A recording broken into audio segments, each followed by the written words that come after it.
2026, c'est une année électorale. Pour y voir plus clair et pour mieux connaître ceux et celles qui veulent diriger le Québec, je vous propose des entrevues portraits avec les 5 candidats pour découvrir les humains derrière les politiciens.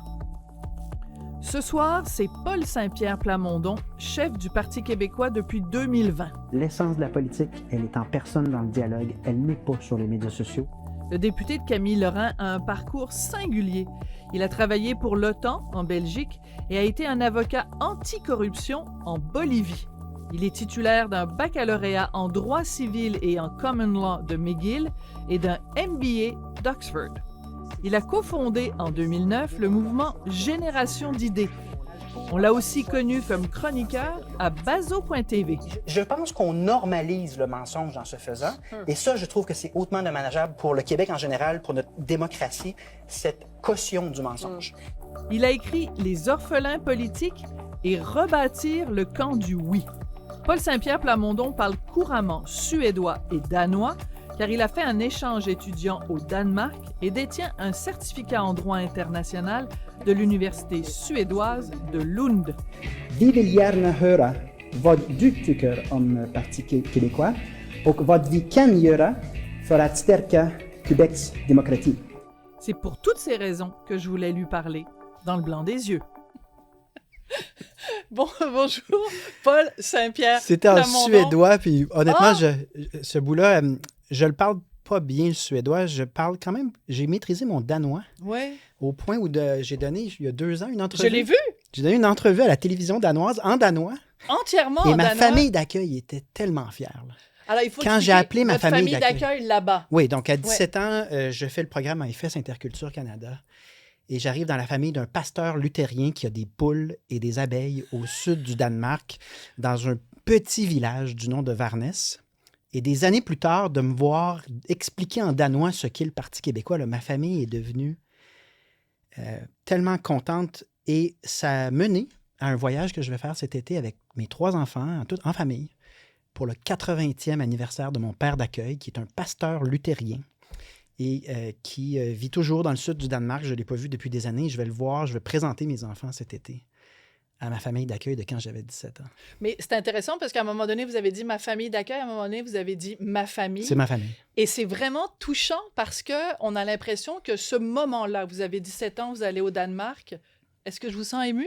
Moi, oui, évidemment. Oui. Ça a été vraiment déterminant pour former l'homme que vous êtes, le citoyen que vous êtes, peut-être plus encore?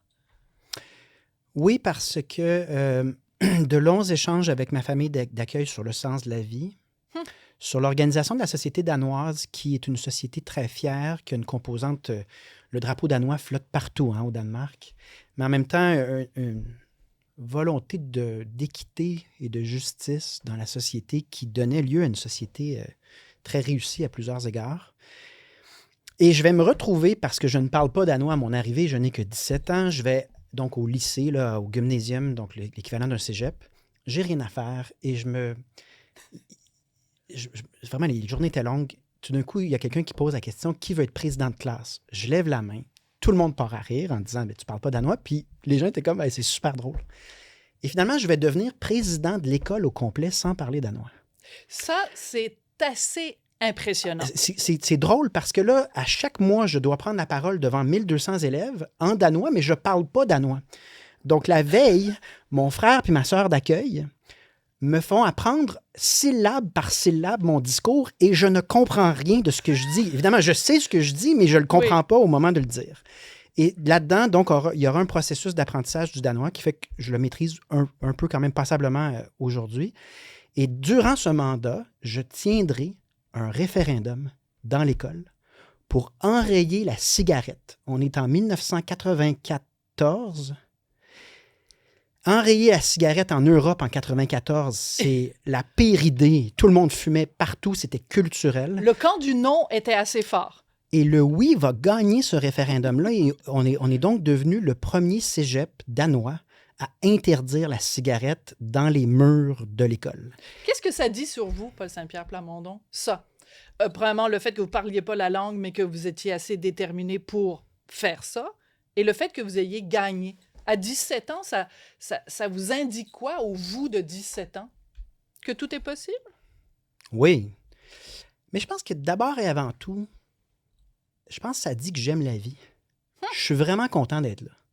À la base, il y a des choses que j'ai faites dans ma vie qui, normalement, auraient fait peur ou qui ont l'air impossibles.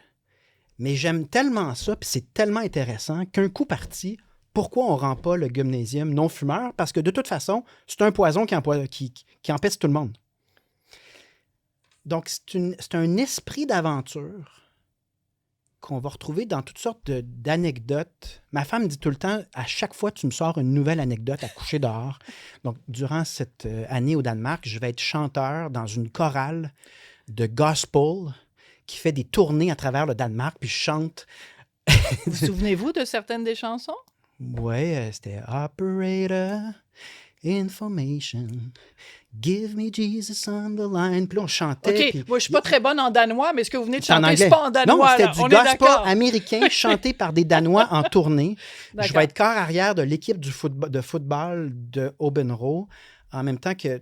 Mais bref, pour revenir à la question, ça dit que j'ai l'esprit d'aventure parce que je trouve que la vie est intéressante. Et c'est, on va peut-être parler de ma famille, puis ce qui m'a été inculqué, mais ça vient de croyances profondes qu'on a tort de se gouverner par la peur. On a tort de pas aller au bout. C'est comme les cow-boys fringants et les étoiles filantes. Ah, Si explication, on s'il vous part plaît. de l'idée que la vie est très courte et qu'on passe comme une étoile filante, t'es mieux de donner ta réponse sans trop réfléchir à ce qui pourrait arriver que de t'abstenir de répondre. Donc, pas de remords, Ça pas passe de regrets. trop vite pour pas participer. Je comprends. Et là-dedans, il y a l'acceptation aussi des risques, en disant, tu sais, il peut arriver toutes sortes de choses, mais j'aurais donné la réponse que je pense vaut la peine.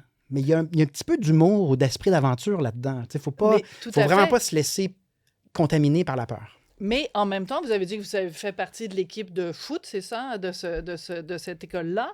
Le sport a quand même été important dans votre vie. Donc, je reviens un peu à votre histoire familiale. Votre père, Jacques Plamondon, est président de la Fédération de tennis de table. Pour tout le monde, ça, c'est Ping-pong. Ping-pong, finalement. Et vous êtes champion de tennis à 12 ans. Oui, champion du Québec. Champion du Québec, c'est important Classé de le premier, mentionner. j'avais gagné les championnats. Ouais. Comme joueur de tennis, vous étiez plutôt sympathique, mettons, si vous perdiez une partie, ou plutôt du style McEnroe à casser votre raquette puis à vous engueuler l'arbitre? Je sais pas combien de milliers de personnes écoutent cette émission-là, mais tout le monde sait déjà la réponse. Évidemment que j'étais trop intense sur le terrain. Vous étiez un McEnroe. Ah, ben, j'étais pas un McEnroe au sens que j'étais jamais méchant. Tu sais, McEnroe avait un côté un peu... Jimmy Connor était très intense, mais il était gentleman, mais il était très émotif. Là. Donc, pas, vous étiez gentleman ou pas? Oui, mais très émotif sur le terrain et très intense.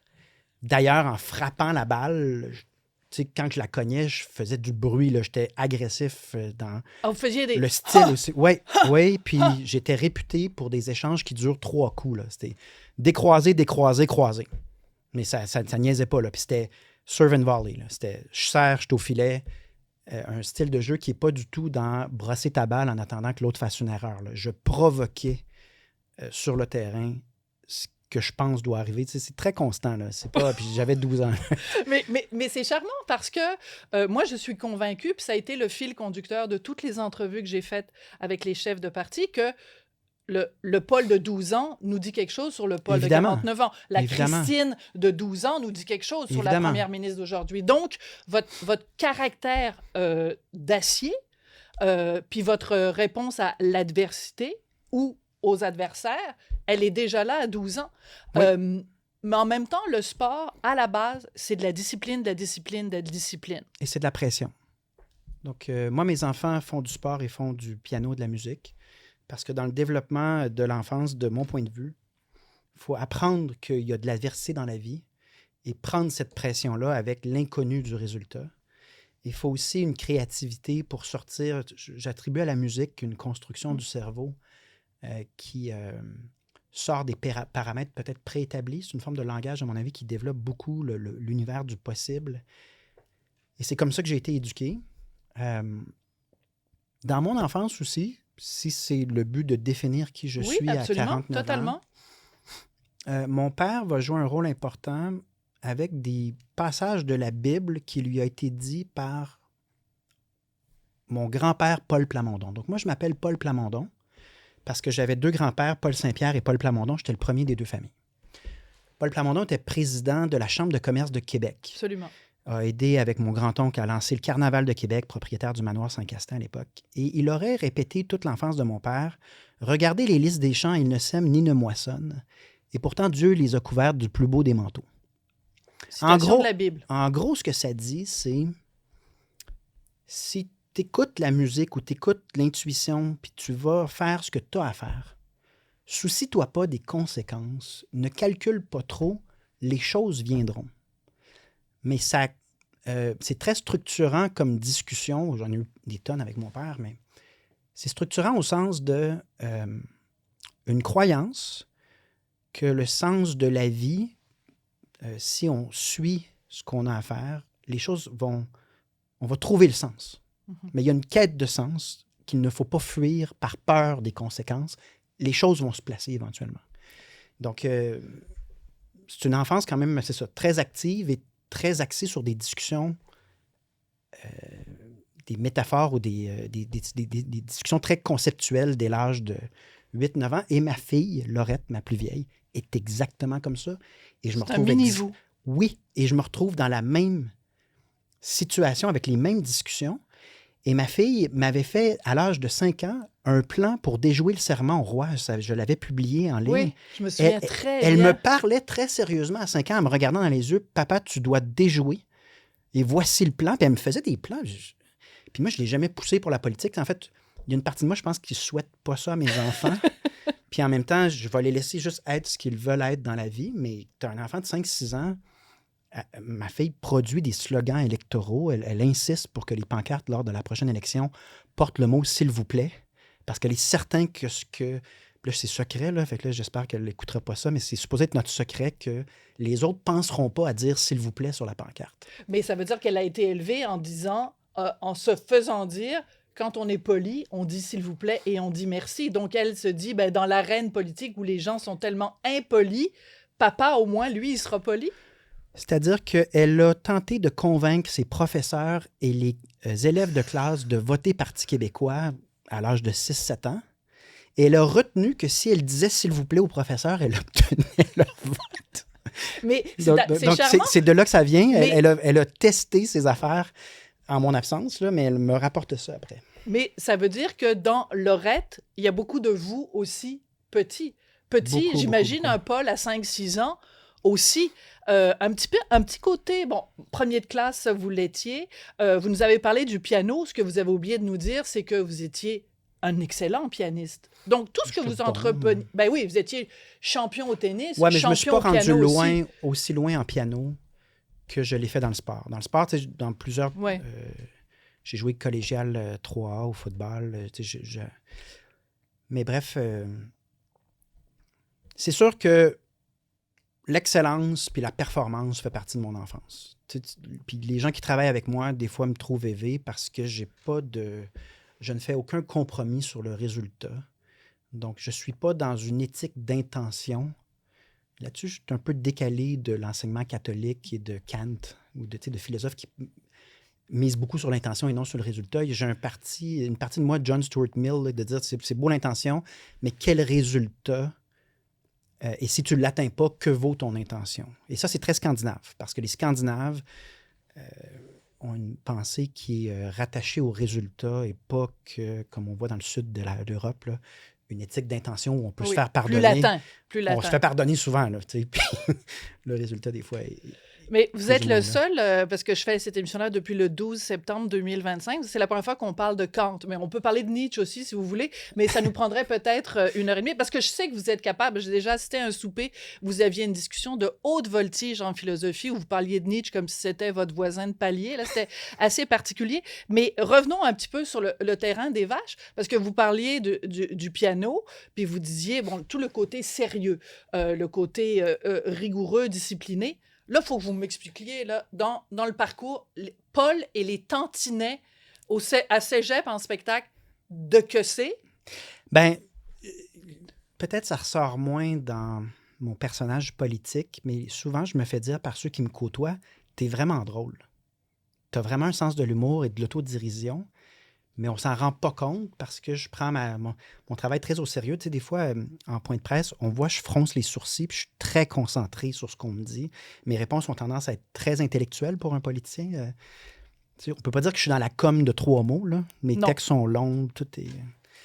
Mais j'ai un sens de l'humour qui fait que j'ai beaucoup fait de choses d'autodérision ou des bonnes blagues. Donc Paul et les Tantinets. Dont celle-là qui m'a permis de gagner Cégep en spectacle avec un groupe habillé en bleu, puis on chantait...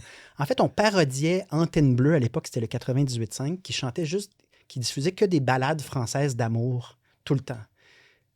PS Tendresse, oui, ce genre d'émission-là. Et on avait décidé de parodier ça. Malheureusement, ça ne s'est pas bien terminé. Parce que à Grasset, c'est un petit cégep. Puis tout le monde avait ri. Mais quand tu arrives à la finale régionale, tu es au medley devant 1000 personnes.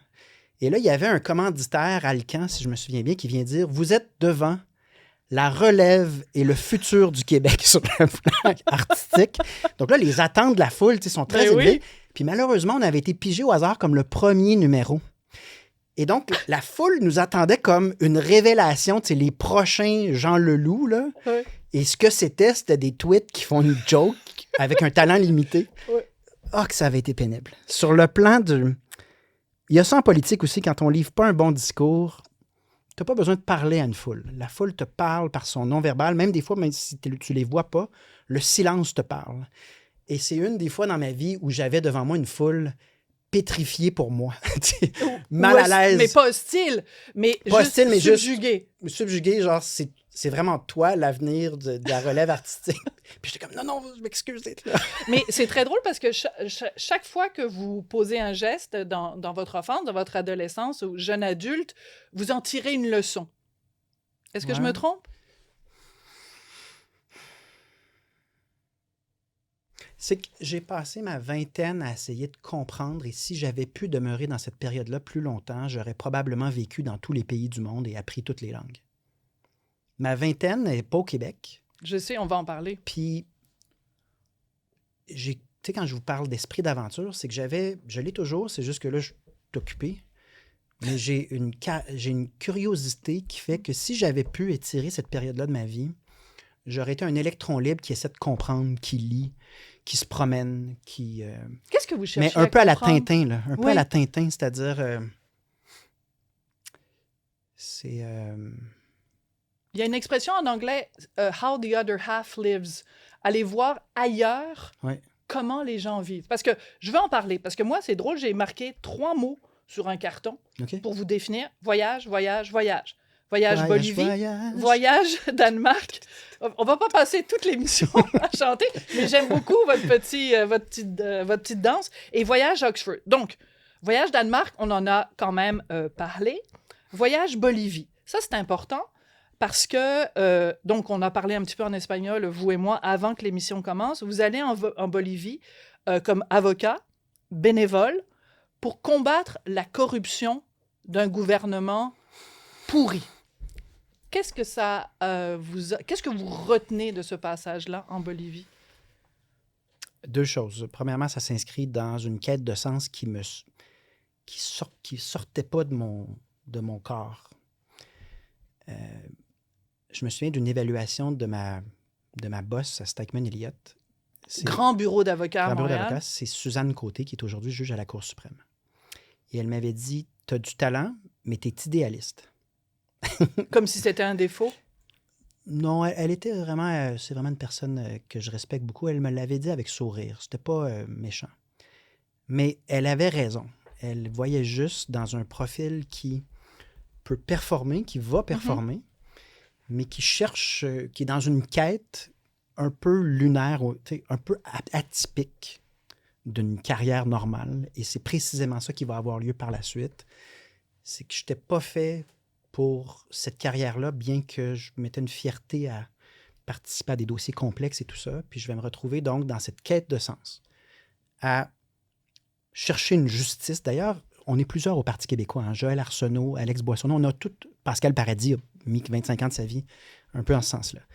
Mais l'autre affaire que je vais retenir de cette période-là, c'est que même si on a raison, même si ce qu'on dit est utile, le changement social peut être très long et on peut vivre une forme de sentiment d'injustice dans la période où on tente d'améliorer quelque chose qui devrait tomber sous le sens, mais le temps est requis, il n'y a rien d'instantané dans l'évolution d'une société.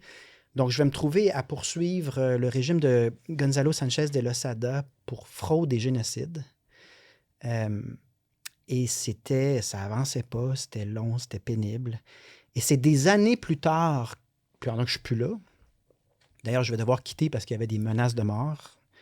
Autre chose qui va devenir constante dans ma vie, on en parlera un peu, mais je vais être obligé de quitter à un moment donné parce qu'on me dit que ma sécurité peut devenir, que ça ne fonctionne pas en termes de sécurité. Mais des années plus tard, la Cour interaméricaine des droits de la personne va émettre un jugement qui donne raison à l'initiative qu'on avait, puis en même temps... Mais vous je vais avez quand même découvrir- apporté une pierre à l'édifice. Oui, mais en même temps, je vais découvrir qu'il y avait de la corruption dans l'organisation de droits de la personne que je servais liée à des drogues. Bref, je vais retenir de cette période-là que on ne peut pas viser de grandes choses et s'attendre à de l'instantanéité. Et on peut vivre ça comme de l'injustice temporairement, mais en fait, si on aspire véritablement à quelque chose d'important en termes d'amélioration ou de changement, il faut être prêt à payer un prix. Là. Il n'y a rien de gratuit, puis il n'y a rien d'instantané. Il y a une résistance et des processus dans une société qui fait que tout est lent. Donc, à ce moment-là, j'ai 26 ans. Et je vais passer de manière très intéressante d'une pauvreté où le toit coule, puis je me fais manger par des bébites la nuit parce que mon matelas est rempli En Bolivie. de bébites en Bolivie, à l'université d'Oxford, parmi la haute société britannique qui se fait des parties en tuxedo où est-ce que le chocolat coule, là, puis je vais passer du tout au tout en l'espace d'1 mois. C'est fou. Et là, je vais me retrouver complètement à l'inverse, c'est-à-dire un Canadien français, là, un Québécois, dans des institutions britanniques où, officiellement, c'est la règle de droit puis tout le monde est égal. Mais rapidement, tu t'intéresses puis tu te rends compte qu'il y a beaucoup de sociétés secrètes, de trucs sur invitation et des structures de pouvoir et de privilèges qui t'échappent complètement si t'es le Québécois francophone un peu touriste. Donc, c'est une période de contraste en l'espace de quelques mois, là. Et c'est à Oxford. Quand vous partez pour Oxford, j'adore cette histoire-là, cette anecdote-là. Vous décidez d'apporter avec vous de l'équipement de hockey alors que vous n'êtes pas super bon au hockey. Pas du tout. Pas du tout. Et pourtant... Et ça s'explique, ma mère voulait pas. Donc, tout l'aspect performance, puis aboutir à quelque chose et réussir chaque étape, c'est ma mère. Ma mère nous a vraiment Louise inculqué... Saint-Pierre. Louise Saint-Pierre, c'est quelqu'un qui avait à cœur qu'on ait tous les outils. Elle m'a dit, toute mon enfance, fais bien tes choses, fais bien tout, puis un jour, je vais te laisser aller, tu feras tes choix. C'est ta vie, mais quand on aura fini ensemble, tu vas avoir tous les outils pour réussir. Et dans cette perspective-là, je parlais de ma mère parce qu'on était sur... On parlait du hockey, Oxford. Je vais vous aider. Vous partez à Oxford avec l'équipement de gardien avec de but. l'équipement de hockey, alors que vous n'êtes pas super bon au hockey. C'est ça, c'est qu'elle ne voulait pas que je joue au hockey.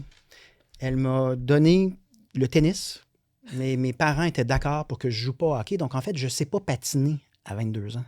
OK, mais c'est ça. Mais donc, donc, je pars de très loin. Je n'ai pas joué au hockey, mais aujourd'hui, moi, je le donne, le hockey, à mes enfants. Là, je leur donne. Ma fille est gardienne de but, là, ça ne s'invente pas. Mais tout ça pour dire que j'arrive à Oxford, puis je ne sais pas jouer. Je suis une passoire, je ne suis pas bon. Mais je rêve de ça depuis mon enfance, qu'on ne m'a pas laissé le droit de jouer. Donc, je fais venir des manuels de Hockey Canada et le manuel de François Allaire, devenir gardien de but, et je m'auto-coach avec de l'entraînement. Et j'arrive avec mon équipement désuet. J'ai fini par en racheter parce que quand j'ai vu que j'avais un peu de succès, je me suis racheté un vrai équipement pour me rendre crédible. Et je me rendrai donc à être le gardien de but partant de l'université. D'Oxford. Il existe une photo de vous. Oh, il y en a plein? Avec. Il y en a plein. Et là, c'est drôle parce que je deviens le gardien de but de l'université, mais le niveau de jeu n'était pas élevé. Mais on partait en tournée internationale. Donc, je m'en allais en France, à Courchevel, puis à Méribel, jouer contre les Français. Puis j'ai vécu le trip de hockey de ma vie. Et quand je suis revenu au Québec, moi, j'avais comme l'impression que j'étais devenu bon. Puis j'étais allé juste dans des ligues de garage aux 4 glaces. Là, puis j'étais toujours une passoire. Très drôle. Mais ça en dit long sur votre détermination. On va prendre une pause, Paul Saint-Pierre Plamondon, et on revient. Je veux qu'on parle de vie de famille ensemble. OK.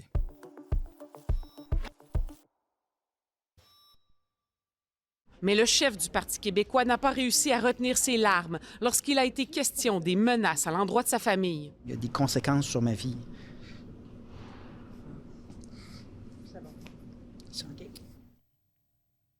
C'est un souvenir qui est difficile, ça, M. Saint-Pierre Plamondon? Pour les gens qui font de la politique, il y a un prix à payer. Oui. Si tu n'es pas prêt à payer le prix et tu veux maximiser ton bien-être, vas-y pas en politique. Il faut une part d'idéalisme puis une part d'acceptation du sacrifice. Mais dans ma décision d'en faire, j'ai jamais consenti ou accepté que mes enfants soient menacés. Et malheureusement, à date, c'est arrivé quand même souvent. Le fait d'être en politique expose des gens. Puis il y a des gens qui l'ont vécu très durement. Je pense que Bernard Drinville a déjà parlé de ses enfants dans le cours d'école pendant la laïcité. Tu sais, justement, quand tu es dans une vie de sacrifice, ce qui te reste, c'est tes enfants puis ta famille. Puis plusieurs fois, pas juste des menaces, des situations vraiment normales où le comportement de la société par rapport à notre vie privée, elle est distorsionnée parce que je suis en politique. Fait que c'est sûr que ça, je serai jamais à l'aise. Je serai toujours... tu sais, juste de voir ça, je suis pas capable de le gérer parce que je trouve ça très injuste. Je comprends pas pourquoi des gens qui me menacent moi, à la limite, là, qui me menacent moi comme personne, là, j'allais dire bring it on, là, mais tu sais, je suis un gars qui n'a pas froid aux yeux. Mais je comprends pas pourquoi les gens s'en prendraient ou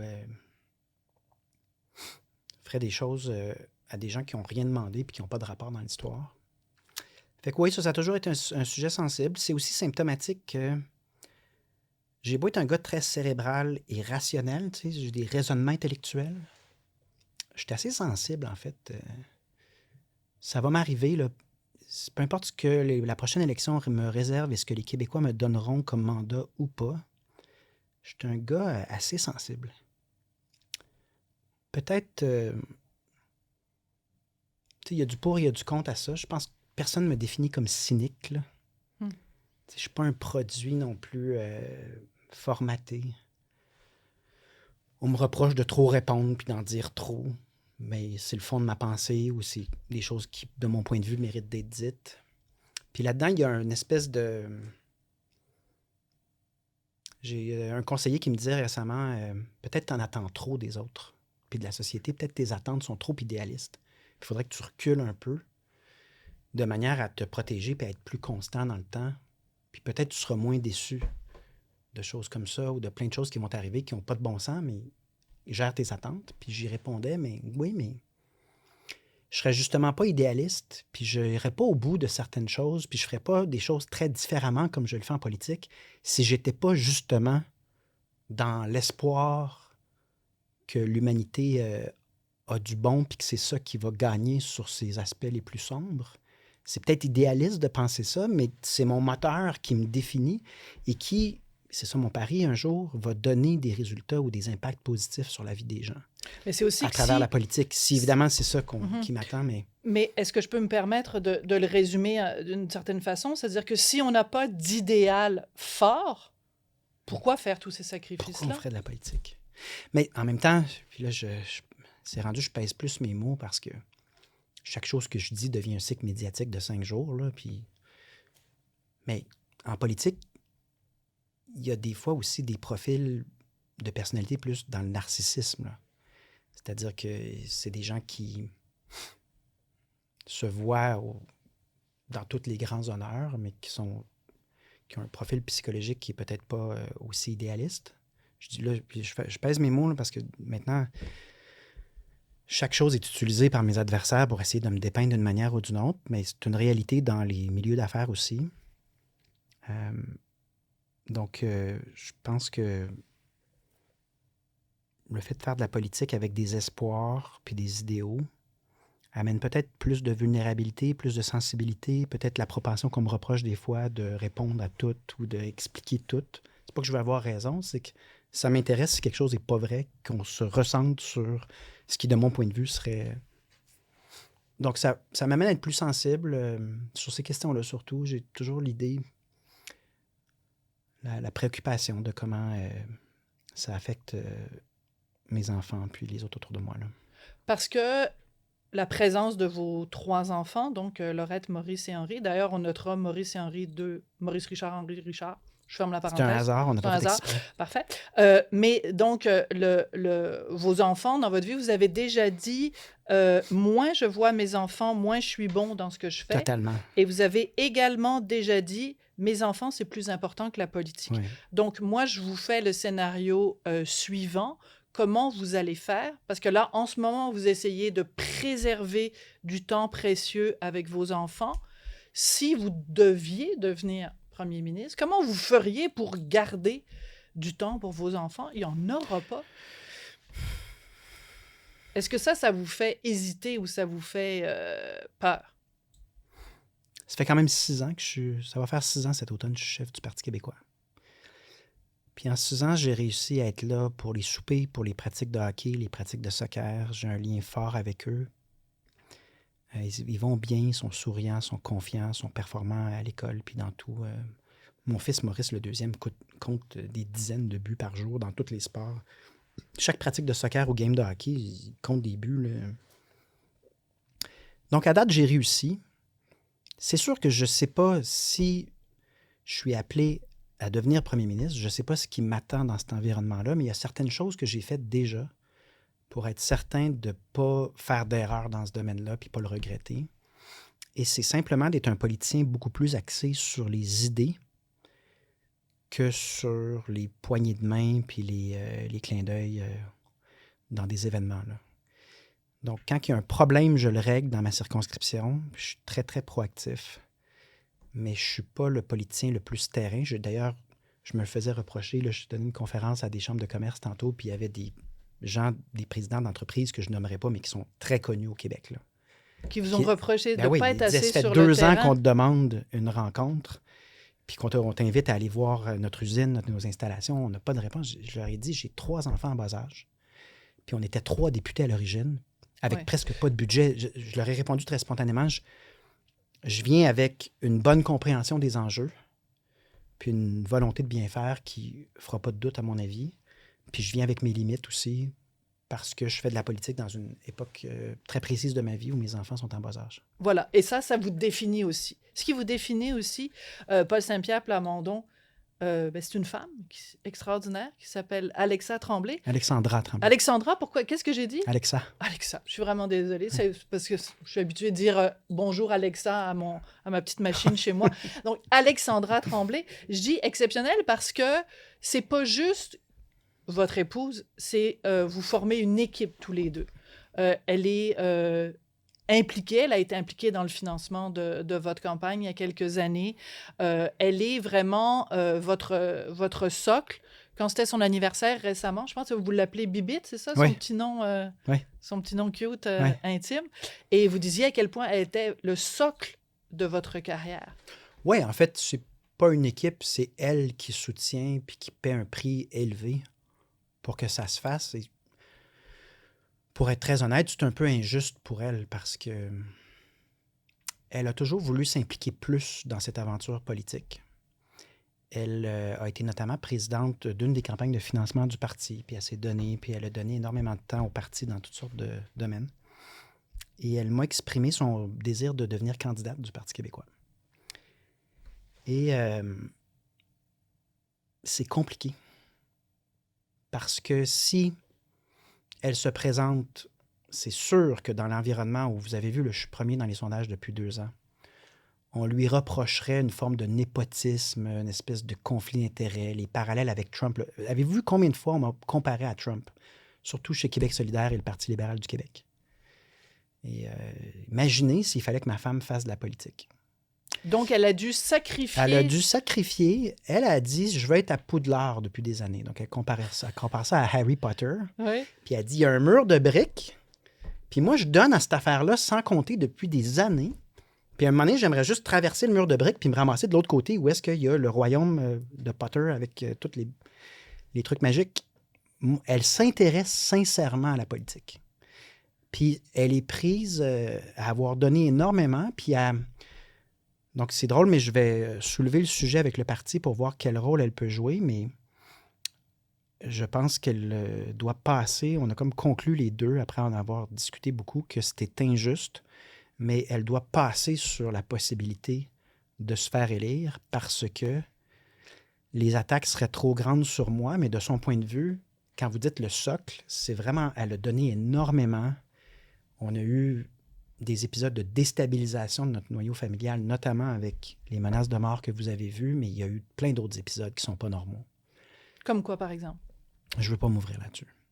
Je veux protéger ma vie familiale le plus possible, puis garder à l'abri des intempéries le plus possible ces 4 personnes-là. Mais je peux dire publiquement que c'est un peu ingrat. Puis que peut-être on va lui trouver un rôle dans le parti ou ailleurs. Je vais soulever la question. Je ne pensais pas parler de ça publiquement, mais je vais soulever la question bientôt parce que c'est quelqu'un qui veut s'impliquer plus et qui a beaucoup plus de potentiel que le rôle qu'il joue. Évidemment, elle a son emploi, puis elle a une vie professionnelle remplie. Elle travaille en relations publiques. Ouais. Elle est en communication, puis dans des projets marketing. Mais elle ne peut pas être seulement la femme d'eux. Il ne faut pas qu'elle soit seulement la femme d'eux. Elle n'a pas le profil pour ça. Elle n'a pas le profil pour juste figurer puis avoir l'air de faire des babayes. Là. Elle n'a pas le profil. Donc, en ce moment, elle a une vie professionnelle qui est intéressante, mais qui est déconnectée de ce que je fais. Et elle aimerait un jour avoir son tour après avoir contribué gratuitement et bénévolement au parti pendant 10 ans. Donc, quelle est la solution là-dedans dans un environnement où les attaques de plus en plus basses volent... les couteaux volent bas. Ah, ça fuse de toutes parts. C'est le désavantage d'avoir été premier dans les sondages pendant plus de 2 ans de manière constante. Comment concilier ça avec le fait qu'elle a contribué et elle mérite de jouer un rôle? C'est une des grosses questions dans ma vie pour les prochaines années. On voit que ça vous préoccupe. On va prendre une petite pause, Paul Saint-Pierre Plamondon. Et au retour, comme tous mes invités, l'objet qui vous représente et qui vous définit, j'ai très hâte de voir ce que c'est. OK.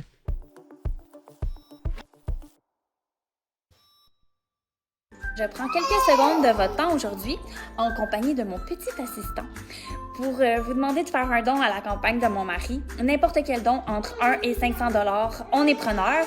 Et mon fils aussi est preneur. Donc, quand vous donnez, vous nous permettez de visiter des régions. Alors, mon fils aussi est preneur. Donc, c'est qui? C'est Maurice qu'on entend à l'arrière? C'est Maurice. Et à ce moment-là, dans la course à la chefferie 2020, laquelle je commence dernier dans les sondages à 5 % d'intention de vote seulement. C'est Guy Nantel, largement favori à 40 %, suivi de Sylvain Gaudreault. Mais j'étais même pas mentionné dans les reportages. C'est LCN, RDI, là, il disait une course qui savait être intéressante et serrée. Puis il nommait les candidats, j'étais pas nommé. Même pas là. Est-ce que c'est un Donc, parallèle? on partait de loin. Est-ce que c'est un parallèle qu'on peut faire? Attendez, j'ai ça dans mes notes, puis moi, je connais rien en sport. Les Mets contre les Orioles dans les séries mondiale de 1969. OK, mais là, vous avez fait des recherches invraisemblables. Ben, allez-y. Alors, expliquez-moi pourquoi ce match-là est important. Quand j'étais jeune, donc, je fais de la compétition de tennis. Brièvement, quand même, Paul.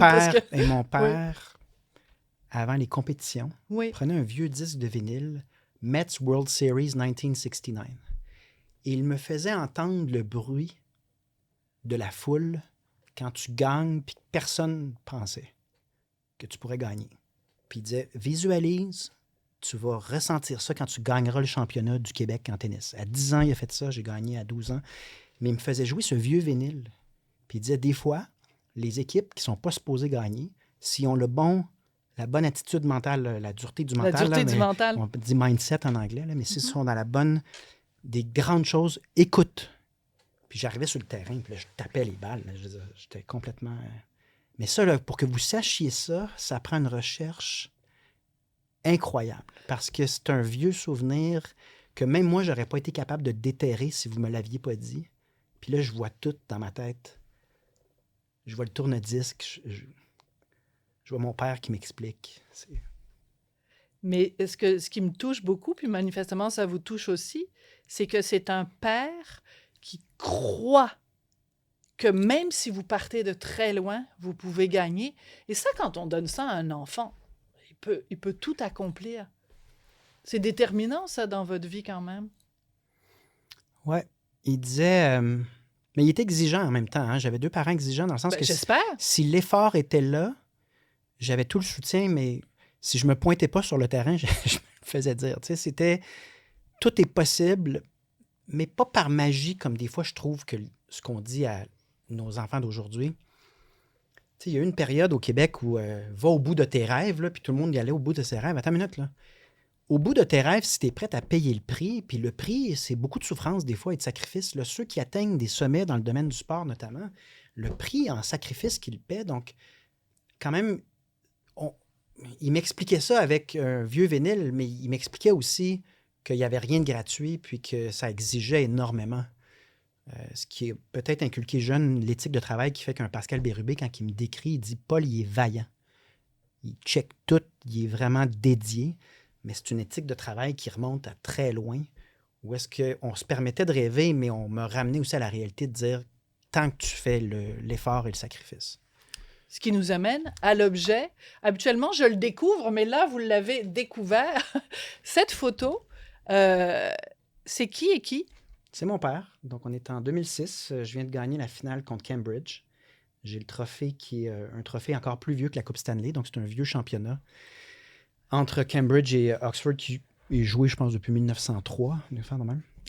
C'est ça, là-dedans, il y a tout de ce qu'on vient de se dire, c'est-à-dire l'improbable qui a lieu parce qu'il y a de l'éthique de travail dans un environnement qui n'a pas trop de bon sens. Là, je m'auto-coach avec des livres, mais je payais le prix. Le fait que je vais au bout d'un rêve qui est complètement irrationnel, mais que moi, je ressens et que je veux vivre et que ça se matérialise par une victoire dans le cadre duquel c'était serré tout le long du match. C'était 2-1 tout le long du match et la pression était forte. C'est pas 50% plus 1, mais c'est 2 contre 1. C'était serré. Puis c'est moi qui ai payé le billet d'avion à mon père. Je l'ai appelé à un moment donné. J'ai dit, Pat, tu croiras pas ça, mais je suis rendu le goaler de l'université. Puis je veux que tu viennes voir ce match-là. Puis il dit, OK, j'ai payé le billet d'avion. Puis il est venu voir ça. Puis il venait à chaque pratique. Il a parlé aux joueurs. Je pense que c'est un de ses moments les plus... il a beaucoup, beaucoup aimé ce moment-là. Puis ça définit toujours ce que je fais. Parce que si on regarde les photos de 2022, si vous fouillez un peu, oui. Il y a des photos de PAC qui est au local électoral, puis c'est un peu la même affaire. Hein, la montagne a l'air insurmontable. À l'époque, tout le monde disait que le PQ mourrait, donc la pression était extrêmement forte. Puis c'était le même genre d'approche ou de philosophie, de ne pas craindre les conséquences et de suivre ce qu'on a à faire et de le faire avec excellence. Et de ça est né... le vol de dépliants, l'élection de 3 députés seulement. C'est pas vous qui avez fait le vol de dépliants, c'est la partie après. Non, merci de le dire. Oui. De ça est né le serment au roi, qui Ben est absolument invraisemblable comme séquence. Mais je le croyais profondément, puis quand on m'avait posé la question, on ne s'était pas préparé, je pensais que j'avais pas d'affaire à faire ça. Puis et vous avez été le premier député à siéger sans avoir prêté serment au roi. Il y a un mot qui est revenu beaucoup depuis le début de l'entrevue, c'est le mot peur, peur, peur, peur, peur. Faut pas avoir peur. C'est sûr que c'est parce que c'est tellement lié à ma job, là. Mais Jacques Parizeau, sur sa pierre tombale, n'ayez pas peur. Mm-hmm. Alors, je vous pose la question qui est un petit peu morbide, peut-être, mais c'est philosophique à la rigueur. Puis je sais que vous aimez la philosophie. Sur la pierre tombale de Paul Saint-Pierre Plamondon, on va faire écrire quoi? N'ayez pas peur, bis? Non. Il est tôt pour le dire, mais je pense que la trilogie qu'on s'apprête à vivre, là, parce que les consultations du peuple québécois sur son existence comme pays va fort probablement devenir une trilogie. Vous voulez parler des référendums? Oui, de l'accession à l'indépendance. Je pense que je suis le porteur de ce que l'évêque Parizeau nous donne comme flambeau. Et il est parti, donc Jacques Parizeau, en disant... N'ayez pas peur, c'est comme s'il me transmet un flambeau. Mais à la fin des 3 films, il faut que tout ça ait du sens. Il faut qu'on l'ait vécu, la peur. Vaincu, la peur. On l'a vécu, il faut la vaincre. Et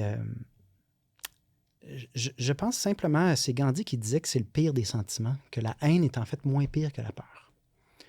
Mais je pense simplement qu'il ne faut pas s'en vouloir ou se diminuer dans le fait qu'on a peur plus que peut-être d'autres peuples. Tu sais, je pense que si on était Irlandais, il y a des bonnes chances que notre indépendance, elle serait faite. Mais il y a des raisons pour ça.